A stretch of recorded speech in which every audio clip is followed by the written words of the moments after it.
A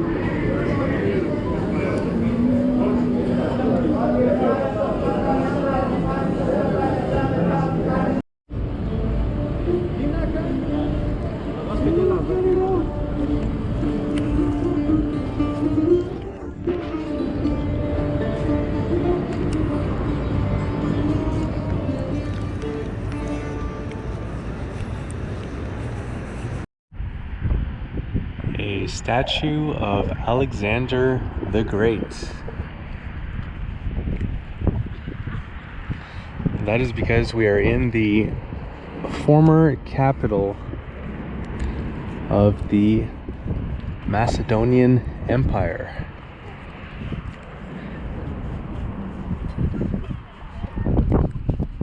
Thessaloniki.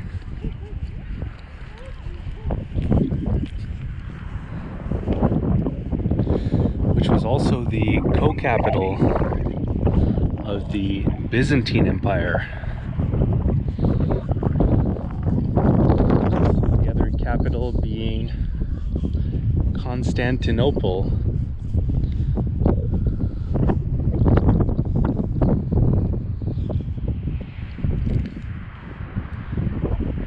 Today, Thessaloniki is considered the cultural capital of Greece. It's the second biggest city in the country, with a metropolitan population of about 1 million people. It's a major hub for industry, commerce, and politics, as well as a major transportation hub, in large part due to its location here on the Ionian Sea,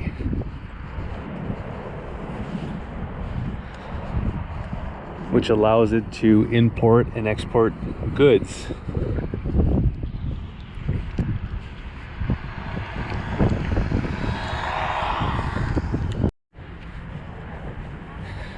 Thessaloniki was founded in the year 315 BC by the king Cassander of Macedon.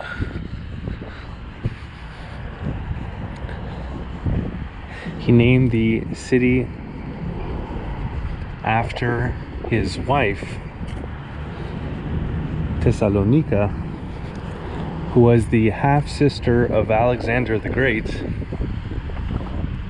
and the Princess of Macedonia, given that she was the daughter of Philip II of Macedon.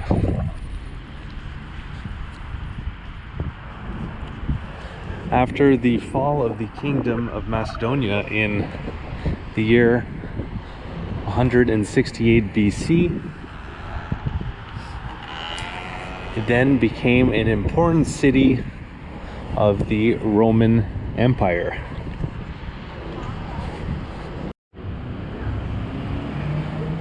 During this time, Thessaloniki was one of the first centers for Christianity.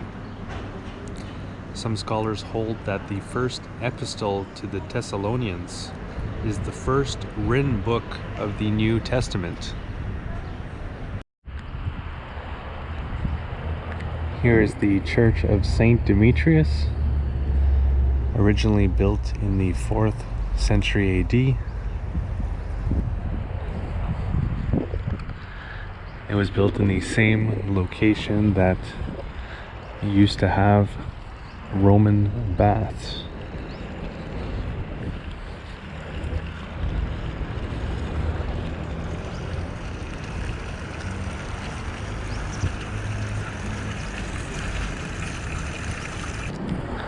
There were also Roman baths in the city's old Roman Forum.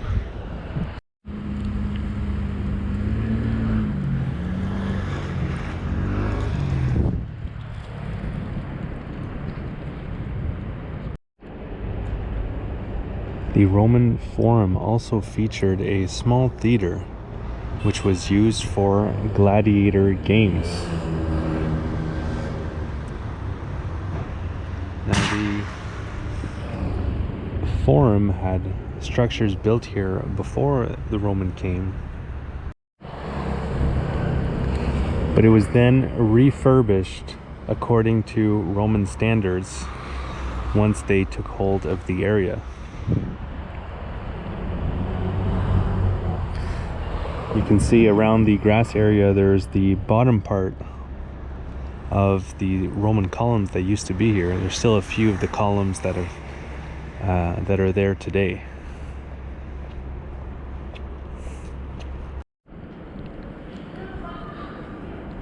When the Roman Emperor Galerius declared Thessaloniki the capital of his portion of the Roman Empire, he had this palace built here in the center of the city.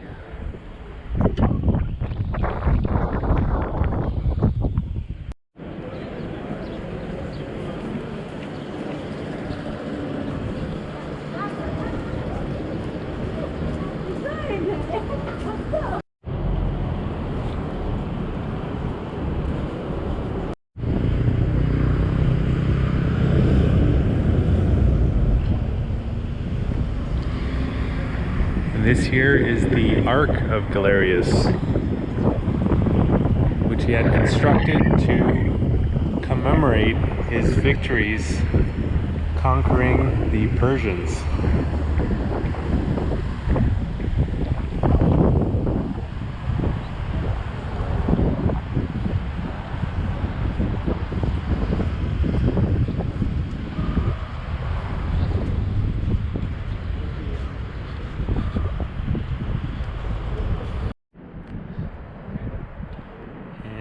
This structure here was believed to have been Galerius's imperial throne room, and it's believed it was used as an imperial residence until the 11th century, where it was later converted into a cathedral, and it was used as this through the various periods where Thessaloniki was changing hands. It's no longer part of the Byzantine Empire. It's once part of the Thessaloniki Empire, then the Bulgarian Empire, the Nicaean Empire, until Thessaloniki, along with so many of the regions in this area, fell to the Ottoman Empire in the year 1430. At which point the cathedral was converted into a mosque. And here we have a minaret tower, which is typical of a Muslim mosque.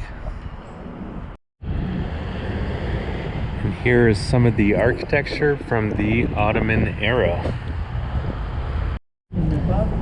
This building was actually home to Turkish baths. This structure here also looks like it used to be a Turkish bathhouse.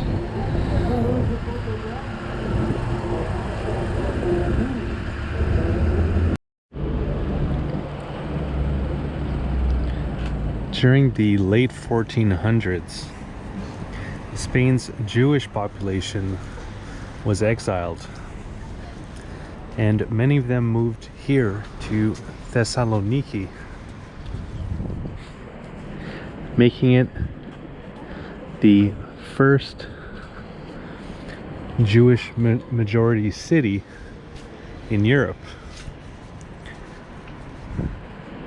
with 47% of the population being Jewish. And the city was now a very culturally and religiously mixed city.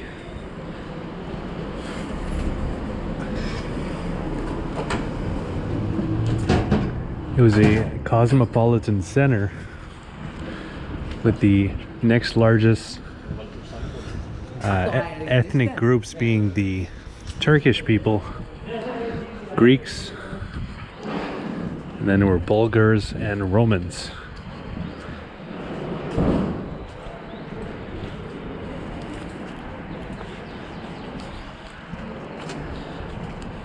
In the early 1900s, there was a group called the Young Turks who began here in Thessaloniki.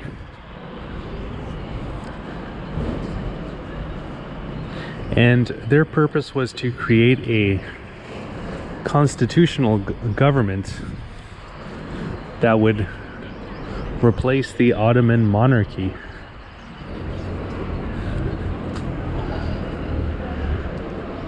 And they were eventually successful in doing so.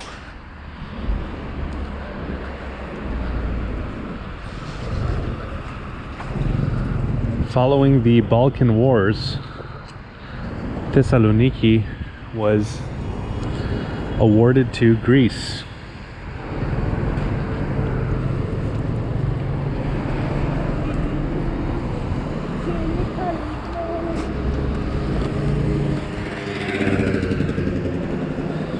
And then after the Greco-Turkish War,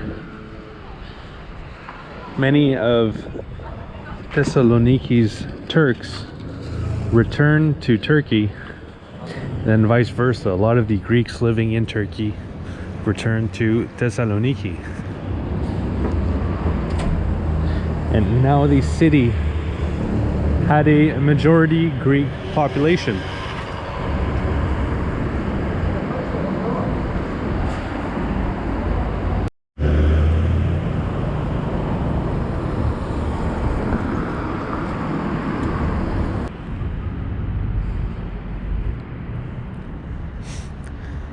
During World War II, Thessaloniki was heavily bombed by fascist Italy, killing hundreds of the residents here in the city, as well as destroying hundreds of structures. But ultimately, they were not successful in overtaking the city. But Nazi Germany was in 1941. They occupied the city and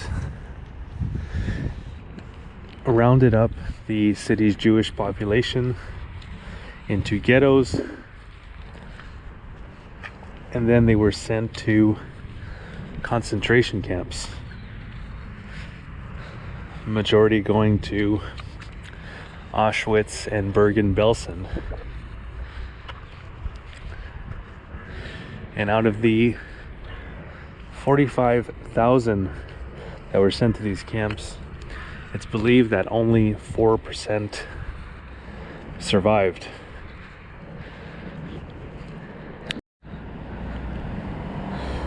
After the war, Thessaloniki was rebuilt with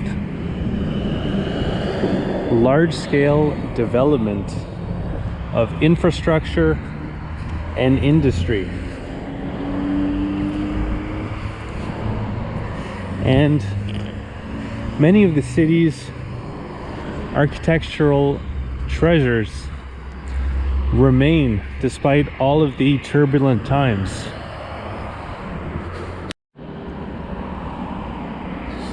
Which makes the city a significant tourist draw. Thessaloniki has 18 UNESCO World Heritage Sites. And in 1997, it was celebrated as the European Capital of Culture. So I hope you've enjoyed this city tour and history of Thessaloniki, Greece's second biggest city.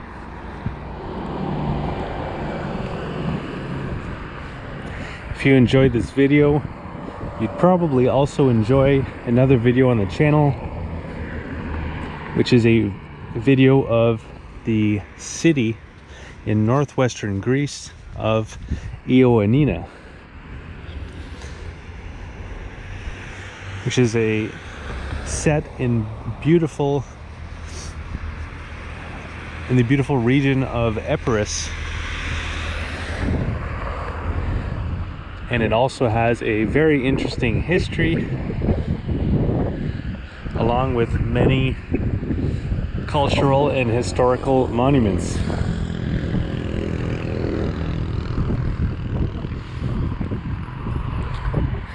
And if you're interested in mainland Greece in general,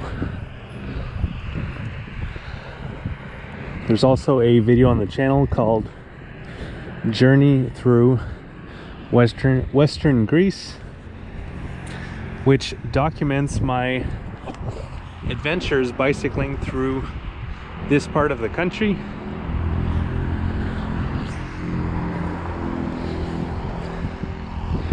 Where you can see how beautiful Western Greece is a very mountainous area with very kind, hospitable people.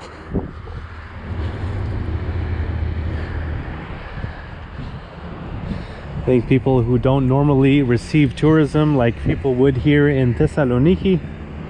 So when they found out that I was a foreigner making a journey on a bicycle, they were usually very eager to help in any way that they could. And it was a fun adventure, finding places to camp and just making my way through the Greek mountains.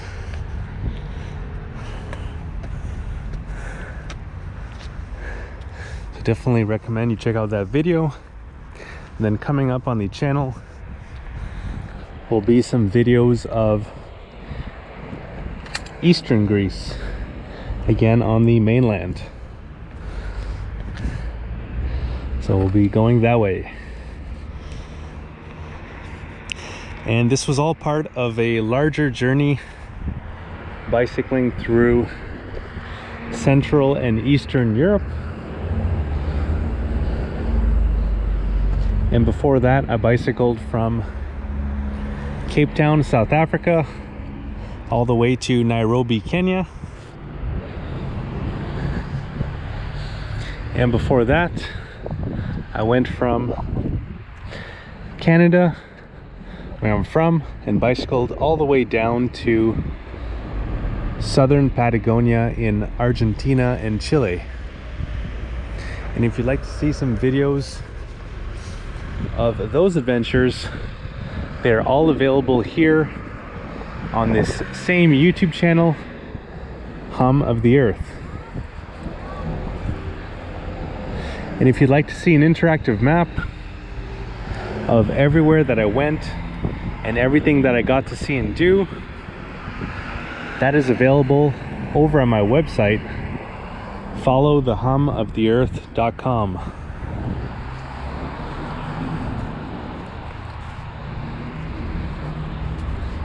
where you can click on the different locations and see the various blog posts and videos that I've made of these places. And if you'd like to follow my continuing adventures, once again bicycling through Central and Eastern Europe, you can do so by clicking on the red subscribe button below the video and then clicking on the bell to be notified when new videos come out. Alright, so I think that's going to do it. Hope you guys enjoyed as much as I did. Have a good one.